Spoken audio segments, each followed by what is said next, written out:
Sarah Hearn with PositivelyGospel.com, and I'm here at the 2018 Maryland Women's Hall of Fame induction ceremony. And right now, I'm here with Dr. Valencia Campbell. How are you today, Dr. Valencia? I am fine, and it's so great to see you again. It's wonderful to see you too, and I understand that you played a very big part in what happened here today, that you nominated one of the honorees. Why don't you tell me a little bit about that? Yes, I had the opportunity to nominate Dr. Hattie Washington for the Maryland Women's Hall of Fame, mainly because I was so impressed with all of the things that she's been doing. Not just the academic work that she's done, but her role as a founder of Aunt Hattie's Place. And that place was just amazing. She started 3 new homes, and what she was able to do was get the young boys who had no money, help them, some were abused, some were all kinds of problems. But she took an interest in them, brought them in so that they had a life that would be free of drugs, free of abuse, all kinds of things that you can think of that happened to our young black men. That she gave so unselfishly of her spirit, her heart, her funds, and everything. And to me, that's what it's all about. As many people are saying, it's not just to get an award, but you are actually out here making a difference in someone's life. Wonderful. I would certainly agree. And what would you say to other women, young women? I would encourage all of the young women who are out here, who are looking at folks like Dr. Hattie, folks like Dr. Rita Robinson, all of these other women who were nominated, to just look at them as role models, do the thing that they're passionate about, because they never know who's looking at them and who will be nominating them for some of these outstanding awards. That's right, you never know. Thank you so much for taking time to talk with me today. This is Sarah Hearn, PositivelyGospel.com. Hi, this is Sarah Hearn with PositivelyGospel.com, and I'm here with Hall of Fame inductee Dr. Rita Robinson, and she's backed by these lovely ladies from her sorority, Zeta Phi Beta. Hello, ladies. So, Dr. Robinson, I'm sure that you're very honored tonight for what took place. Why don't you tell me what this honor actually means to you? It means a lot to me. Education has always meant a lot to me. I know my mom, who never had the chance to finish college, and one of her greatest wishes was that I would go to college. And so with her and her encouragement, I was the first person in my family to go to college and graduate. So that opened the door for everybody else. Now everybody goes to college. It's a normal process, you know, nieces, nephews, cousins, and what have you. And I think education is so very important because it opens the doors for so many other opportunities that you would not normally have. And you know, being an organization, and especially an organization like my sorority, which really does outreach work to help those who are in need and to do a lot of social service kinds of projects. That's wonderful. That is so wonderful. So tell me, what would you say to young women who are out there that are striving and trying to do their best, be it through education or some other endeavor? What would you give them based on the wisdom that you've learned through the years? You know, I think one of the things I would say to young people, especially young women, is to get involved. You know, make that effort to know someone, to know another woman. It could be their teacher, it could be their counselor, it could be their parents. But at least make that contact and look at the world and see how can I fit into that world? What are my passions? What are the things that I like to do? And then follow that. I think that there's so many opportunities that are out there now, and if you can find yourself a mentor, I think that you can really do things. Fantastic. Well, you've heard it here from Maryland Hall of Fame honoree Dr. Rita Robinson, along with her Zeta Phi Beta sisters. This is Sarah Hearn with PositivelyGospel.com. PositivelyGospel.com. And I'm here with Dr. Hattie Washington, our Aunt Hattie. Yes. If you would. We're here today at the 2018 Maryland Women's Hall of Fame induction, and Dr. Washington is an honoree. And she has done so much in her lifetime. I'm just so impressed. So why don't you tell me a little bit about Aunt Hattie's Place? Well, Aunt Hattie's Place is a home for foster boys, and we started in 1997 to keep foster boys. I first started in my home as a foster parent. And then when I found out the kids had behavior, learning problems, they needed counseling and other types of things, then I decided to open a home for foster boys, have 24/7 supervision. Then we could provide the counseling and the other activities for the boys. So it took me 3 years to go through the coma regulations, which shouldn't take that long, but it's just cumbersome. It's worked for my daughter, who was in law school at the time, to assist with the coma regulations. I probably wouldn't have opened it, but it took us 3.5 years because I was working full time. Started as assistant superintendent, then I ended up as the vice president of copy. So those were very time-consuming jobs, but I still had it in my heart to give back and help foster kids. That's just wonderful. And what I also notice is you're doing that, but you're also an educator. I guess that may have been your first love. Why do you think education is so important? Well, I'm glad you asked, because I started in a 2-room schoolhouse in Virginia. Tell me a little bit about that. And the 2-room schoolhouse in Green Bay, Virginia, which was Prince Edward County, ended up closing in 1959 because of the Brown versus Board of Education and Virginia's resistance to integrating the schools. So rather than to integrate the schools after the Brown versus Board of Education was passed, they resisted, so therefore my school caught up into that. So it was closed in 1959, and I was 11 years old and in the 5th grade. And I was sent away from home to live with strangers in Norfolk in order to finish my education. So really, I became a foster kid. It wasn't, at that time, you didn't have to go through the foster care system. Somebody just kept you. And so, but I was basically a foster kid. And so I had an affinity in my heart for foster kids. And when I became assistant superintendent of schools for Baltimore City and saw kids on the corner in the middle of the day, and being from the country in the old school where everybody talked to everybody, I just stopped the car one day and said, "Excuse me, why are you out of school?" They said, "Who are you?" I said, "I'm the assistant superintendent and you stand on my streets in the middle of the day. So I'm going to ask you again, why aren't you in school?" They said, "We're foster kids and we don't have a home, so we don't have an address. So therefore we don't know what school we're supposed to go to."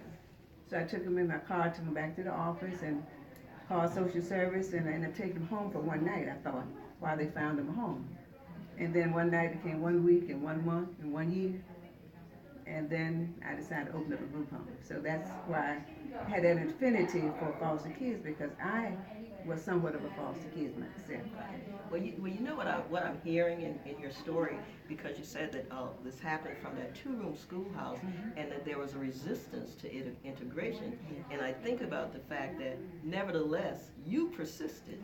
You continued in your education, and you not only continued in your education, but you spun that into helping others. So you kind of created a spider web, if you will, to draw others in.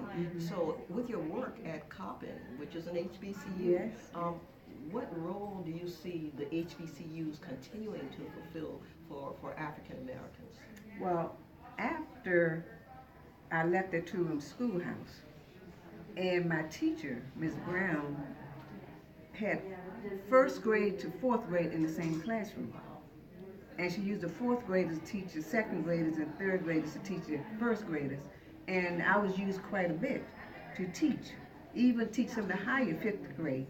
And so I felt like a teacher. She kept telling me, "You're a great teacher, you're a born teacher." So she's the one that motivated me in that 2-room schoolhouse to be a teacher. And so that carried me through, became a teacher, went to Norfolk State. First one in my school, my home, my family ever gone to college. Didn't know you had to apply, and you had to read my book, because I talk about it in my book, Driven to Succeed, an inspirational memoir of lessons learned through faith, family, and favor. And I talk about my story because many of my lessons were learned after the fact. Because when I'm going through it, when my father sent me away from home, I was hurt. It's like, "Well, why are you sending me out of town to stay with strangers?" But my father saw that education was going to be my key. If I stayed around Farmville, Virginia, or Hearn, he knew the schools were going to be closed for more than 1 year. So he thought he'd just go in and get the ball rolling and send me away from school. I was hurt at first, devastated, traumatized. But then later on, I learned so many lessons and people came into my life that I saw God give me people in my life who were my mentor mothers and fathers. And so teaching, once I taught special ed kids for years, and I knew I could reach special education kids, my college convinced me to come to Norfolk State to teach teachers. First I said, no, I want to teach my own kids. They convinced me that if you teach one teacher, look how many kids you can impact by teaching the teachers. So that's what I decided to do. So I taught at Norfolk State. Then I went overseas, because at that time my husband's in the military. Then I came back, worked at Maryland State Department for 8 years, supervising superintendents, and then became assistant superintendent of Baltimore City, teaching principals how to teach teachers. And then came to Compton as the first female vice president. And then I was always a professor even when I was a vice president. I wanted to teach teachers. And so all of that is like a full circle, trying to reach more kids. And with the unhaddest place, it's like the missing piece was the home. So if I could teach my teachers, and they're great teachers, but you got kids coming from all kinds of homes. So if I could keep some kids in a home, send them to my schools that I got teachers, then send them to Compton State, it's like a cyclical, where you got the full circle. And so that was my aim, to teach my boys in my boys' home, go to my schools, and then come to Compton. And therefore, I had my hands on them all through there. So that's the whole mission. Wow, that's amazing. I hear a lot in your story. I also hear you talking about your dad, and it sounds like, even though, like you said, it was a hurtful time, the lessons that he poured into you, you basically you've repurposed and recycled them, and now you're pouring back into others. So as an educator who's so interested in working and is working with those who have special needs, is there any advice you would give to parents of children who do have special needs? Because of course sometimes there's some difficulties, there's challenges, there's frustrations. What would you share with them? First of all, you got to find out if they are truly special education. I found out that 80% of my students I've taught over the years were not special education. There may have been behavior problems, but it was learned behavior. And many of the kids who are on medication don't really need to be on medication unless they have a neurological imbalance, and some kids do, and they do need medication. But the large majority of my boys had learned behavior, which meant that you could unlearn it. And with the right reinforcement, and the high expectation, and my strategies work. So I use the same strategy I use for my two daughters. One's an attorney and one's a physician. So it's love, consistency, high expectation. And I have to first tell my parents, find out if they are truly special ed. What does special ed mean? Behavior problems? Well, okay, if they're not sick, we can unlearn this behavior problem, and I show parents how to do that. I use behavior modification, and etc. So I work with parents, have them to identify, and help the teacher to identify the positive. Every child has gifts, even if you are special ed. So look at the gifts first, and use your gifts to ameliorate some of the weak areas. And so I just have to teach them how to tell if the kids are truly special ed and what does special ed mean. That's quite a nugget that you've dropped. Unlearn the behavior. We're going to shift gears as we come to an end, because you sort of mentioned it earlier, but Dr. Washington is also an author. She's also an author. She's written several books. So why don't you just briefly sum up some of the work that you've done in your books? Well, the first book is Driven to Succeed. And that book basically talks about my life journey, whereby I go from a two-room schoolhouse now to the Hall of Fame. So very humbly in the country, and we found out that the schools were closing and I was sent away from home. I talk about basically what are my lessons that I learned through all of that. Regardless to the devastations in your life, your pitfalls, turn those roadblocks into detours. And look at the glass as half full, not half empty. So I give people a positive perspective on themselves and life. Then I share how I raised my two daughters as a parent. And then I talk about my foster boys. What are my same strategies of raising difficult foster boys? And then lastly, I talk about divine interventions that happened in my life that I didn't know till later that God was carrying me. Put people in my life that I didn't know until later you look back and say, oh, that's why that happened. So the book pulls it all together and for inspirational piece. I had a lady who said, I don't like reading. She said, I haven't read a book in 20 years. She said, but I read your book 3 times. So I said that is testament to how inspired the book is. And we can find your book on Amazon and other outlets? Amazon, you just Google it, it's The Driven to Succeed. You can go to the publisher, you go to my website, which is drhnwashington.com. That's my website for the book, and it can click you to wherever you can buy the book. A lot of other information on there. Thank you so much, Dr. My Washington. pleasure. It has been such a pleasure talking with you, and congratulations again on your honor. Thank you. This is Sarah Hearn with Positively Gospel.